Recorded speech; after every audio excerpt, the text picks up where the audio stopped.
So I am finally able to introduce to you somebody that I really wanted to get to in all of this talk of, I mean, as you're changing your life, nobody has, maybe you do have copious amounts of money. I don't. I don't have big piles of money in the backyard.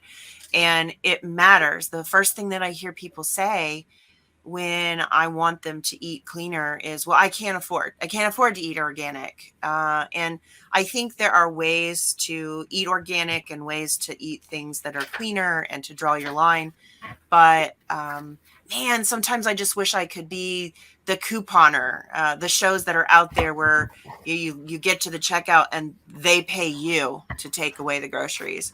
And the frustration of not always having coupons that are clean food, it is getting better. But Adrienne Greene is somebody that has come into our shop for years and has become family slash friends. Family, I think we was a good term for that.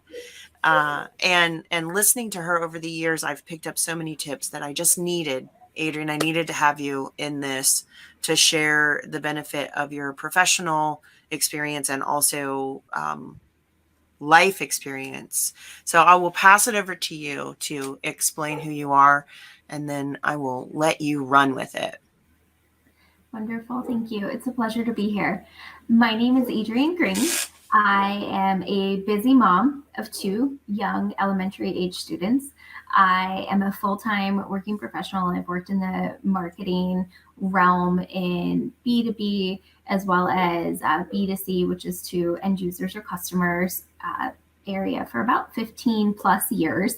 So that I have actually learned some of the tricks of the trade for how retail stores function, as well as my own personal shopping experience. I have been a avid couponer for a number of years, so I'm happy to share area with you that I am very passionate about. One of my goals is to make sure that I am providing my family with healthy, nutrient dense food. It's very important to me. Every family makes a decision about what do they prioritize and what is the right fit for them. And in regards to food, everybody has their own line. Just like personal finance, shopping is very, very personal. It's what fits for you. Maybe there are dietary restrictions. Maybe there is an ingredient that you notice just doesn't make you feel great if it's inside things that you consume. So maybe you have a passion for organic. Maybe you don't have the space for a garden and you're looking to have fresh produce on a very frequent basis, and that's breaking the bank because it's not exactly the cheapest at the grocery store. So, one of the things that I really want to share with you is first my background and then how I try to take the stress out of meal planning and providing for my family. I personally believe that the grocery area of the family budget is one of those areas that's very flexible. It's one area that I can impact each and every week. And there are certain things that you can't change each month, like what is the cost of your rent or mortgage, or what amount is your car payment, or your car insurance, or your cell phone bill. But groceries, as we all know, as we're seeing inflation hit, are definitely an area that we can make sound choices to differentiate and maybe even give a little bit of wiggle room in that budget. I've been a couponer for 15 years. I've been making healthy food choices for about a decade and gardening for 7 years and then preserving that harvest for about 5 years.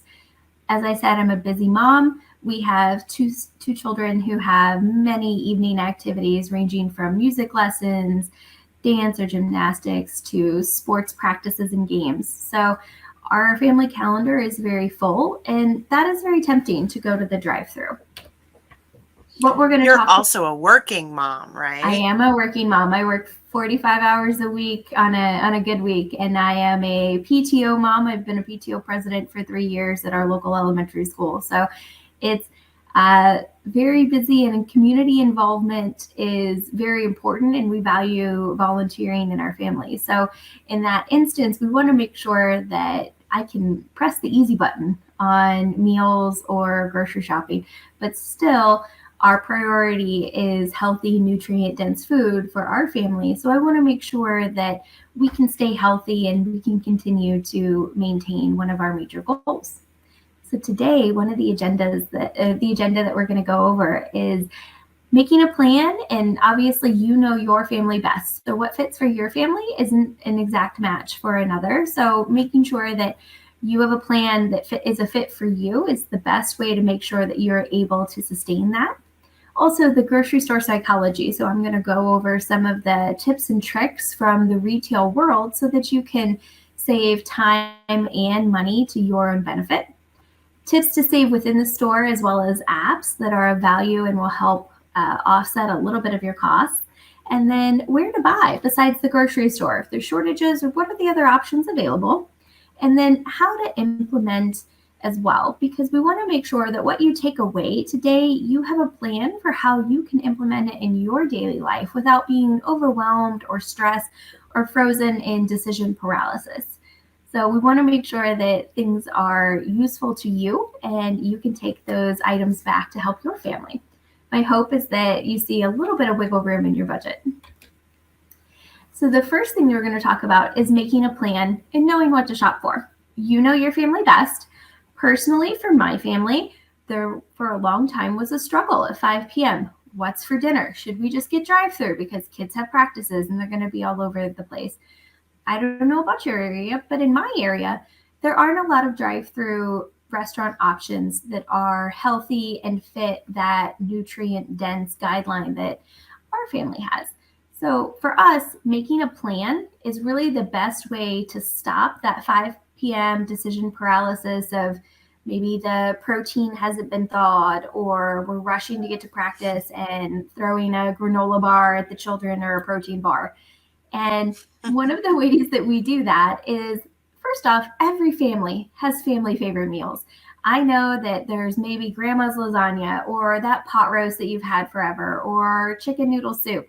Maybe it's taco night on Tuesdays. Maybe you guys like to make homemade pizza. We make a list of our top 10 to 20 family favorites that we know are always going to be a hit. I don't want to fight young children for how they're going to clean their plates and eat their food. I don't want to hear, oh, I don't like that. So I actually plan our meals. I grab my planner, look at the schedule, and I know who has to be at practices or activities on what days, at what times. I know what time the children get off the bus from school, so I know the window that they have to eat. And I plan 4 weeks at a time because for the most part, sports schedules are fairly consistent for that amount of time, or at least they are with my children's activities. I utilize my calendar and look at those activities. And on those busy nights, I plan for what I call an easy meal. So it could be a crock pot meal that is ready when the kids get done. It could be an Instapot meal.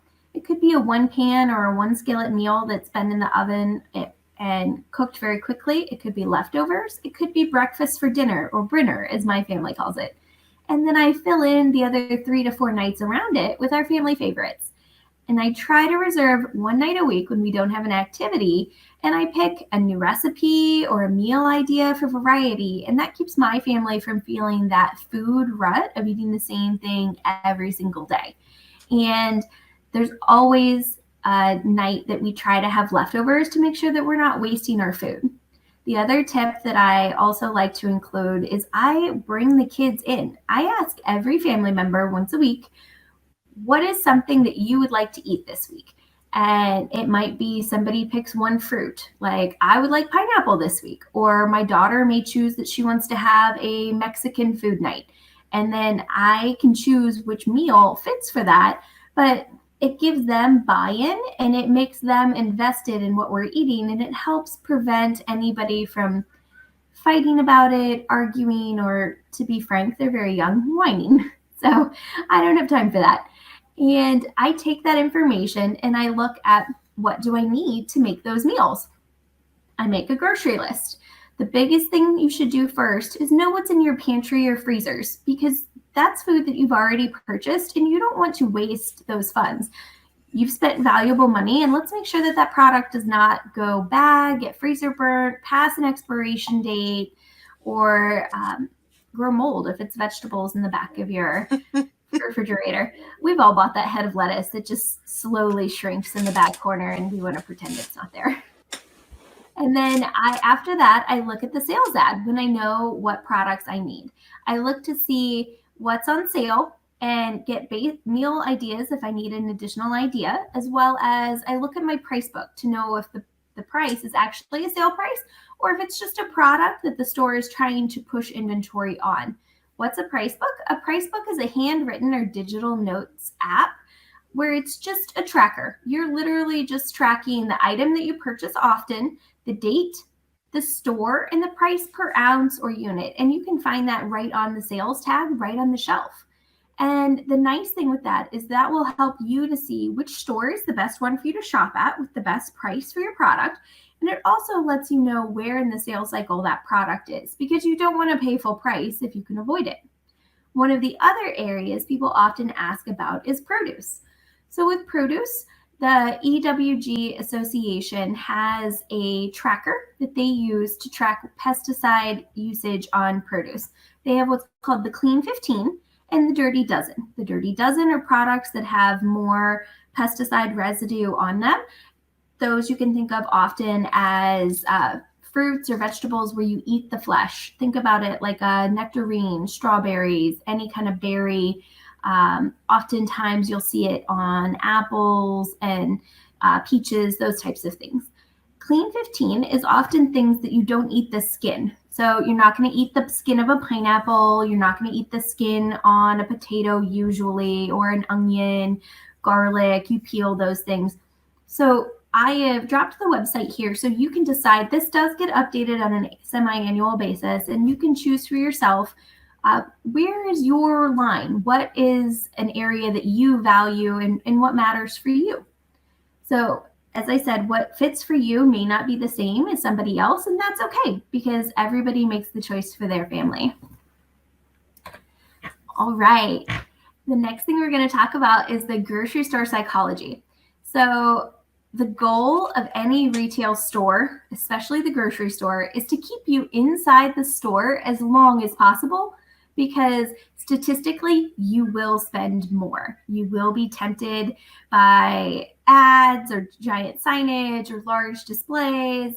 And I take a philosophy of grab and go, get in and get out as quickly as possible. And personally, if you need to make it a game and set like a timer or an alarm on your phone to race to see if you can beat it, I highly recommend it, because the less amount of time you spend in the grocery store, the less you will deviate from your list and make impulse purchases. So some of the ways that grocery stores will try to keep you inside is the layout. So one of the interesting things when you think about your favorite grocery store, normally the meat, the milk, eggs, other dairy products are at the back of the store. They want you to pass more end caps, impulse items, large displays in the center. Maybe they want you to grab a coffee if there's a Starbucks inside. Some grocery stores have a bar inside. Grab a beer, grab a glass of wine, wander about.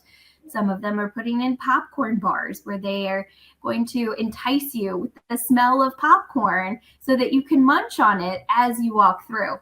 And everyone has heard the tales from their moms or grandmas, don't shop hungry. Popcorn is going to actually make you a little bit hungrier. So think about that as you go through the layout. You're going to pass by multiple center aisle type prepackaged products when you're trying to get to those areas that are key for most families. You're also going to pass end caps. These are large displays that appear to be a sale, but it's not always a deal. So this is where knowing what products you normally like to purchase will come in play. So for me, we purchase a certain kind of bagel, and they will every 6 to 8 weeks put the product on an end cap, and they put a giant sign that says 2 for $10. Now, the package of bagels is normally priced $4.50. It is not a deal for me to buy it that week. They've actually increased the price to put it on their sale display. And I know this because I track the price. And I just, for for the most part, will monitor because sale cycles are about 6 to 8 weeks on a product where the sale will go up and down with rock bottom prices. And my goal is to stock up at rock bottom prices. So 2 weeks before that time period, I will usually put a few bags in the freezer so that we have enough to get us through that time, because I don't want to pay extra if I don't have to. One of the other tricks that is often used is price multiples. You'll see signage that says it's on sale, 10 for 10. And it can be deceiving, and people think that they have to buy 10. But if you don't need 10, that's not a deal. That's wasting your hard-earned money and also your cabinet space at home. Oftentimes, you can just buy one for $1. So just look to make sure that the wording on the tag or on the sale ad doesn't say must buy the certain equivalent. And that does vary. So just make sure that you're reading the ad and reading all of the tags to make sure you're getting the best deal. One of the other tricky things in the grocery store is music. So most people don't notice music until it's pointed out to them, but grocery stores will usually play upbeat and soothing music to keep you there longer. And it is usually what may be considered retro at the time. So it could be from your childhood or your teen years, and it's soothing and meant to make you nostalgic so that you're not rushing out. If there was very aggressive heavy metal playing, you probably wouldn't want to spend your time browsing. You would be rushing to get out of the store. So there's a little bit of psychology around there. It's to make you feel comfortable and relaxed, so you want to stay longer.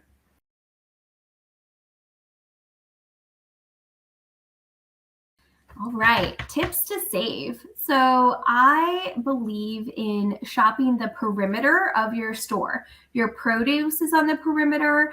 If you need a bakery item, it's on the perimeter. Your meat, your deli, usually your dairy, deli, and anything that is milk related or eggs will be on the perimeter. It is rare to find it in a center aisle.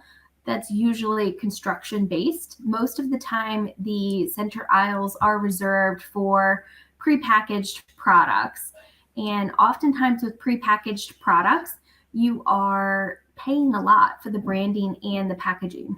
I have been in, and I won't name the brand, but I have been in some production factories where they make the same product and then the belt Y's, and it fills one bag that is the brand name and it fills another bag that is the generic name. It is the same snack, but you're paying a lot more for the branding and packaging of the brand name. You're paying about, in this case, it was $2.50 more for the exact same product. I don't know about you, but I don't need a fancy bag at home. So I try to limit those instances. That's another area where I use the price book and I'm not brand specific. Another thing to do is eating seasonal produce. So there are different times of year where certain produce is cheaper. Citrus is usually cheaper in the winter. The reason these are cheaper during certain times is when product is in season, it is not shipping farther. Obviously, if you want a strawberry in December, it's going to be coming a lot farther. It's from a different climate, and sometimes you may notice that it doesn't taste as good as when strawberries are in season because that product has traveled a lot farther. It may have been picked before it was fully ripe, or it may have had a chemical agent applied to it to ripen it, and it's just less desirable. I have actually gotten to a point with my children where they started to reject. If I bought fruit out of season, they could taste a difference. And then honestly, it was just wasted and fed to chickens because they refused to eat it. So for me, that's not a great expense. While going to the chickens or composting, if you can, is definitely better than just putting it in the trash. It's still not a good use of funds. One other thing that's pretty neat is most grocery stores will have a markdown area for produce. So produce that needs to be used in 2 or 3 days, they'll put a tag if it's a bagged lettuce, for example, or they may use a certain color mesh bag to connect like items. You may be able to get a bag of lemons and limes that are together. And these reduced bags can be the produce in the instance of lemons and limes is probably about $5 of produce that's marked down to about 99 cents so that they can move it before it's wasted. In those instances, I will grab product and I will prep it for the freezer, or I will, if I see it in the store and it wasn't necessarily a part of the meal plan, given the reduced price, if that produce fits our family's line or our family shopping guidelines, I will grab it and I will find a way to incorporate it before it goes to waste. Grocery stores don't want to waste produce, and it's something that has a very short shelf life. So anytime they can sell it at a discount is a good thing. That brings me to another area. It's always good to talk to the produce manager or the produce staff that you see. You can ask them, what day or what time of day do you usually do markdowns? One of the most important relationships that you can make at the grocery store is just talk to the meat counter. If you speak to them, you'll be able to ask questions. There is a small section in 90% of grocery stores where they will put all of the markdown meat, and they will also tell you what day of the week do they go and they add reduced pricing. And sometimes it's 50% off or 75% off the per pound price. So having that conversation with the meat counter can help you to save in an area of the budget at the grocery store. Proteins are usually the most expensive thing people buy. And markdown meats, you can use it right away, you can freeze it, and it's just fine. The other thing is to look at seasonal stock ups. So there is a seasonal time of year when certain center aisle items or ingredients go on sale. So if you think about condiments, barbecue items go on sale between Memorial Day and 4th of July to Labor Day. You're going to see heavier discounts on things like buns, ketchups, mustards, pickles, barbecue sauce, chips during Memorial Day to the 4th of July. And then there will be a trickle of limited sales on those items until about Labor Day. That's a heavy barbecue season. They move a lot of that product, and it really does make sense. If you know that your family uses one ketchup a month, go ahead and grab extra when it's cheaper, because nobody wants to pay $4 for a small container of ketchup when they need it in January. And most condiments, if you are purchasing them, you'll look at the dates and you can see that they last more than a year on the expiration date. Another item is baking. So baking ingredients, flour, sugar, if you're a person that buys cake mixes or cookie mixes, sprinkles, icing, all of those things heavily go on sale around Thanksgiving and Christmas, because as a nation right now, we are heavily focused on baking during that time period. And you'll also see another sale at Easter. So what I do is I get enough product for what I need to carry me through until Easter. This makes sense so that I can pay about half the price, and it will be a lot faster and easier for me to just grab from my pantry than it is to run to the store if I'm in the middle of making a recipe and I'm running low on sugar or I'm running low on flour. One other thing is to be aware in the dairy section. They mark down yogurt, they mark down butter, they mark down eggs, cheese. All of those items get marked down stickers. Some grocery stores, like my local grocery store, will have a shelf that they put all of it on. Some of them will just mark it down right in the area that it's in. So just keep your eyes open. Oftentimes the tags are yellow or red, depending on the brand of your grocery store. Always use your price book. So that's important, as we've already talked about why, so that you know what you can utilize. I've also included here 3 apps that I love for getting rebates. You can scan your receipt and you can get funds back that you can either use to purchase a gift card for Amazon or Visa or a number of shopping things. With Ibotta, you can opt to have the cash loaded onto your own PayPal account, or you can get a check. Receipt Hog, you can get Amazon gift cards, or you could link it to your PayPal. Fetch Rewards, you can get a number of gift cards. Amazon, I think they have 35, 40 different brands that you can get gift cards. I have put referral codes here on the right side. If you use my referral code, it will give you an additional money back in your own account, as well as I will receive a referral credit as well. One other area to notice is store apps.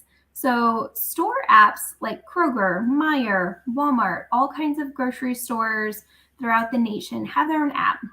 You can access the information related to the sales items. They have digital coupons that you can load for your product.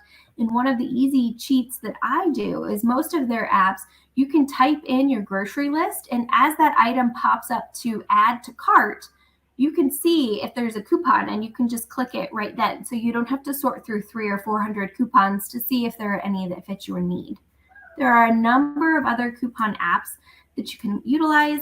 These are the three that I have found to be worthwhile over the years consistently. I have tried, I think, 30 different coupon apps over the last 10 years, and these are the three that consistently pay, are the easiest to use, and help offset the budget just a little bit.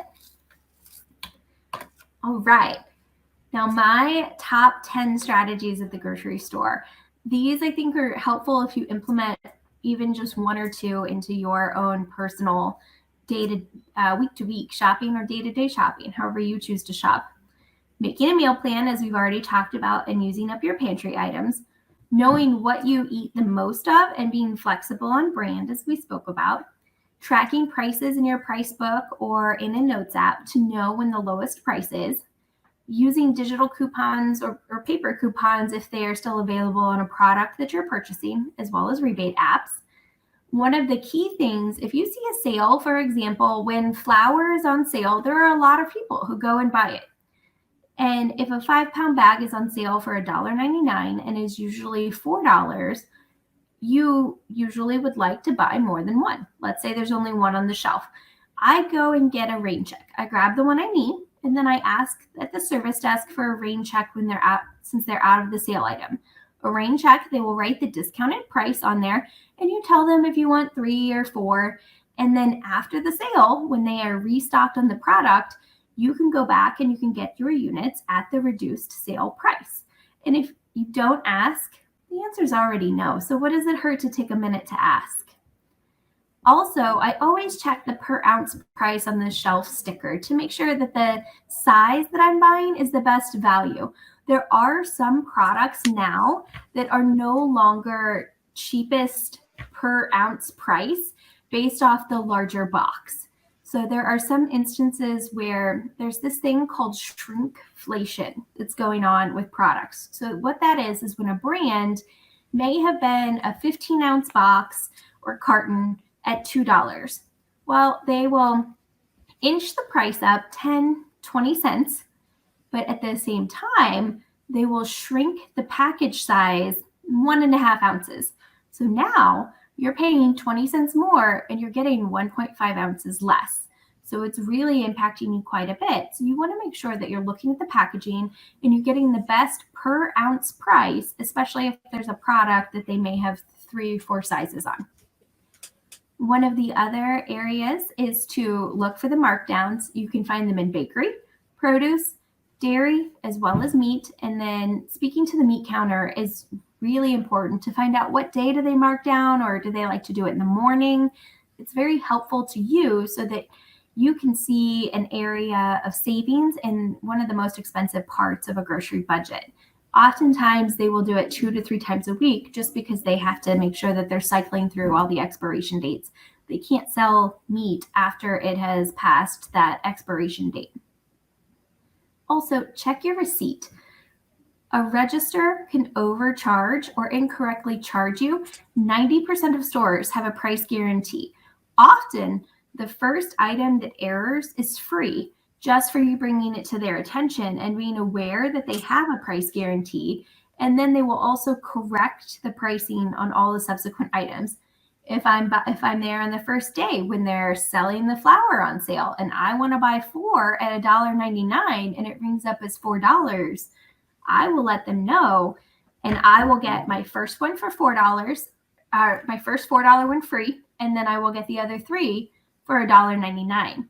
And the reason for this is most states have a division of weights and measures that requires for all registers and commerce options to be charging the public the correct amount. If you don't bring it to them, everybody who purchases before you and everybody who purchases after you is overpaying.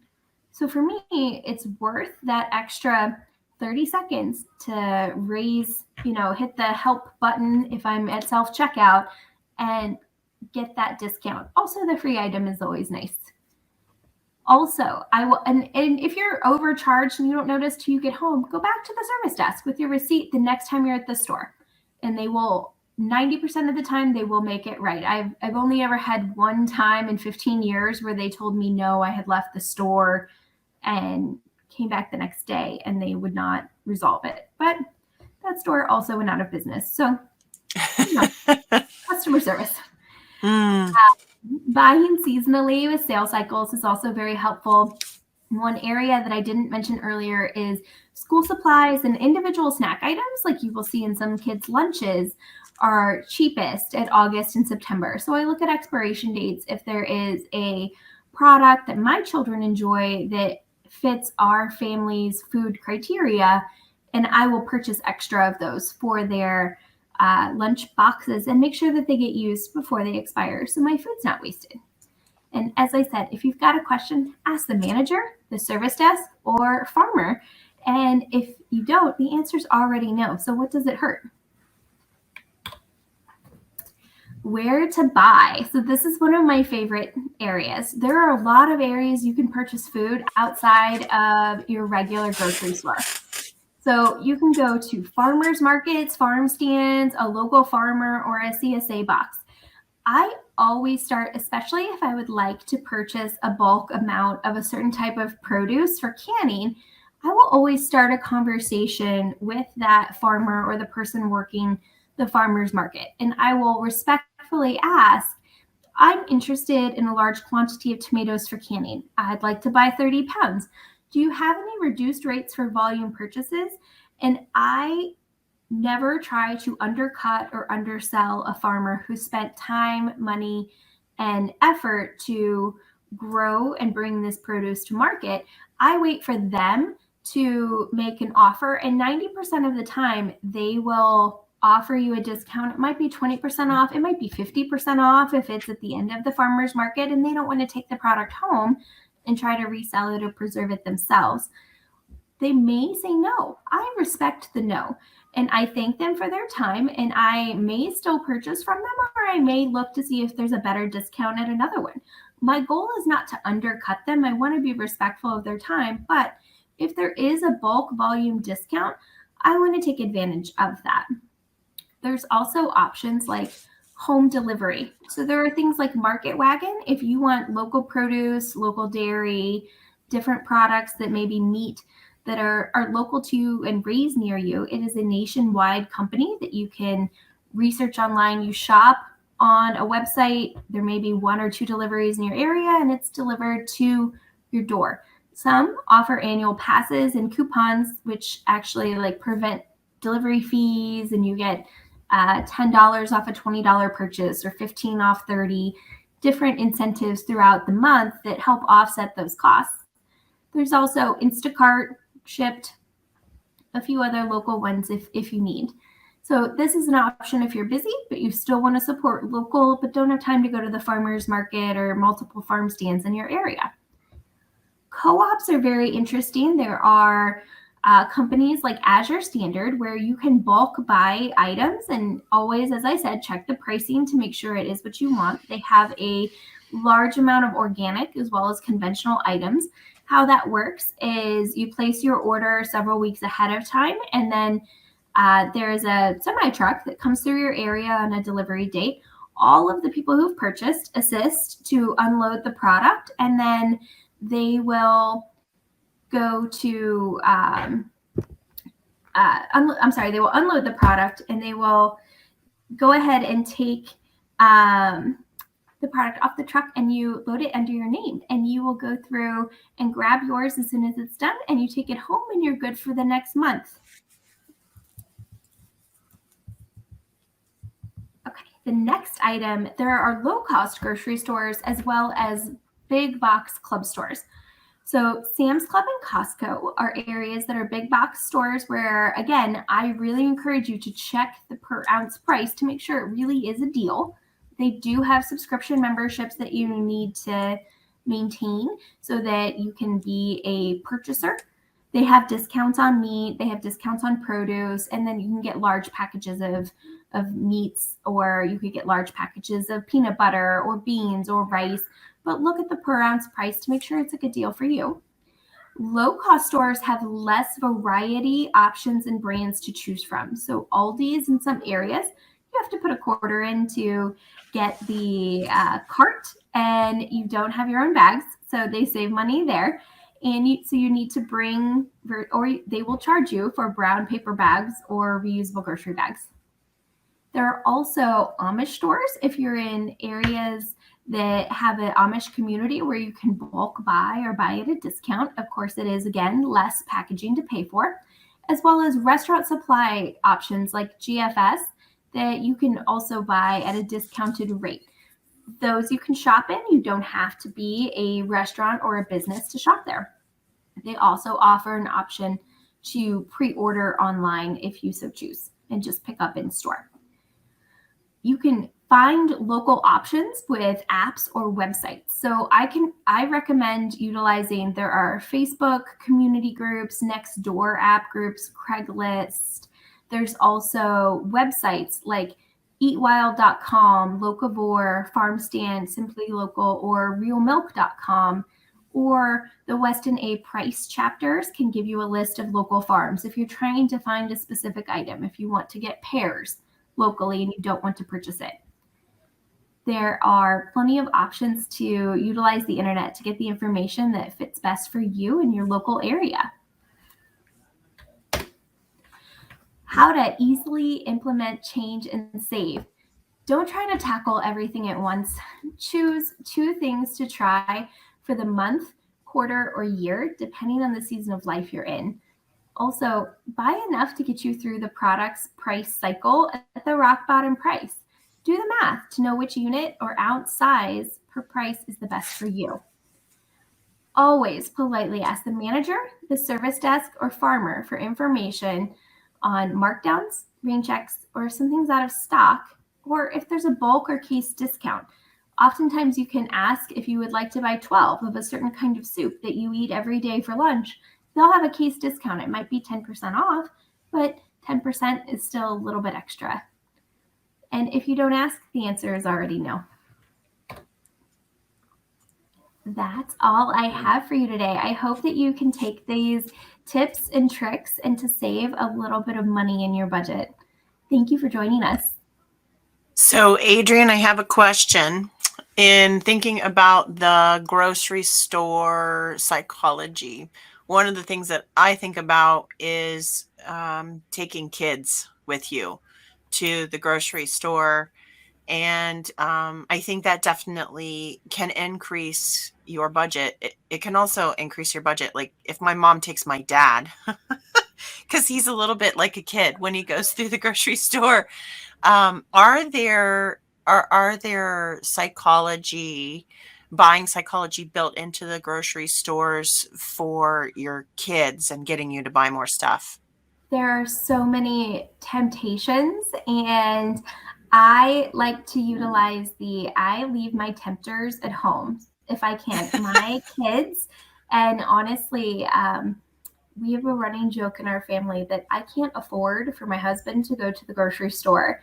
And I have an anecdote from 15 years ago. So this is how long I have been kind of following this rule. If I can, I don't take them with me.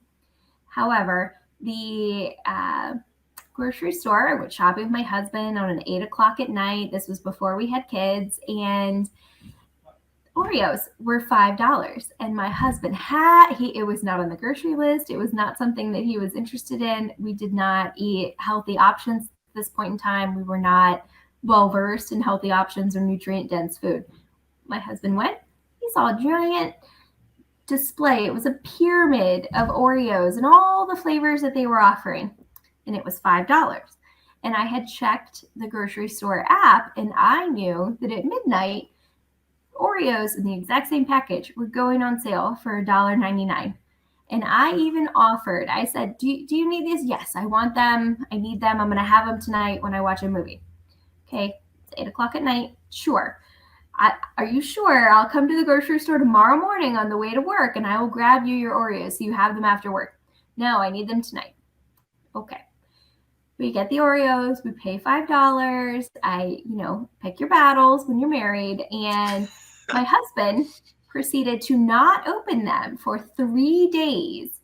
So inside, I was a little frustrated about this. And then when he did open them, he ate two and left them open so they got stale and squishy, and he did not want the rest. So two Oreos cost me $5. Um, $5. so it was $2.50 an Oreo. I hope it was worth it. Yep. I He could was have paid. tempted by the pyramid. He was tempted He was by the marketed price. to. He was, and so Yeah. after that, I stopped bringing him to the grocery store whenever I could, and we know that if he is going to go, we know that there are times when he might want certain items, and so I tell him, I'll grab it for you. You just tell me, because it's cheaper for me to go and get him the two items that he is craving or interested in than he could be influenced to get 10 more things and just toss them in the cart. And you don't think about it when you see one. It's okay, the sign is, it's an extra $2, no problem. Oh, it's an extra $4, no problem. And you just keep tossing, and suddenly you've added $50 to your cart. Yeah. And Yeah. you're wandering around, and it's very enticing. And the longer you do that, the more you're going to throw in your cart. So I take a grab and go philosophy. Get in and get out. We think about a lot about crows in our family, and crows are always attracted to shiny things. And it's important to know who the crow is in your family if you're going shopping, and make sure that they're either distracted or not there. My kids are actually pretty good at understanding that we're getting in and getting out, and to the point that we hit the door with a list, and I split it up, and I send one child one direction to get these three items and another to get these three items. And we have kind of gotten it down to a science where we're not even in the grocery store long enough to hear one of their happy upbeat songs, because we want to get out. Yes. I think ultimately I would love to get out of the grocery store altogether. And I think we have to take baby steps. I think some people are at a point where they need to know how to use the grocery store more economically. And then they can talk about my idea of like, man, we've just got to find ways to not be in there. 'Cause the whole grocery store is set up to lure us. It is. Colors and packaging and branding, it's all designed to lure us into spending more money, and spending money on things we don't really need our family to be consuming. So Yes. One thing that is thank you. helpful if you do have young kids, I will say, give them a job. So when they were Mm. toddlers, I would get, if I had to take them with me because I was the only one there, I would actually give them a list or tell them they were holding a list, and it could just be a random piece of paper um, out of my purse. So it's helpful for them. And if you have paper coupons, one of them would hold the coupons and one would hold the list. I would always make my older one in charge of the coupons, because one day my youngest, when she was 2, thought it would be fun to throw them like confetti. And I got to the checkout and I was like, where is my $8 in savings? And she has No. tossed them around. Oh, mommy, I threw confetti around because it was fun. She So gave them to other people. she did. She gave them to other people, and I could not find them when I retraced the steps. So who knows where they went, or some poor staff Oh, member had to sweep them up. So it's been wonderful to be here with you, and thank you for yeah. having me. Thanks so much for taking the time and helping out, getting this information out for the summit. I think Sure. it's encouraging and uplifting and inspiring that we can tackle the grocery store with a plan. I'm really I'm really inspired with the price book, and that's something that I'm going to adopt as well, and start playing with how that fits in with my inventory at home. So Yes. thanks so much, and I'll see you around. All right. Have a great day. Thank you.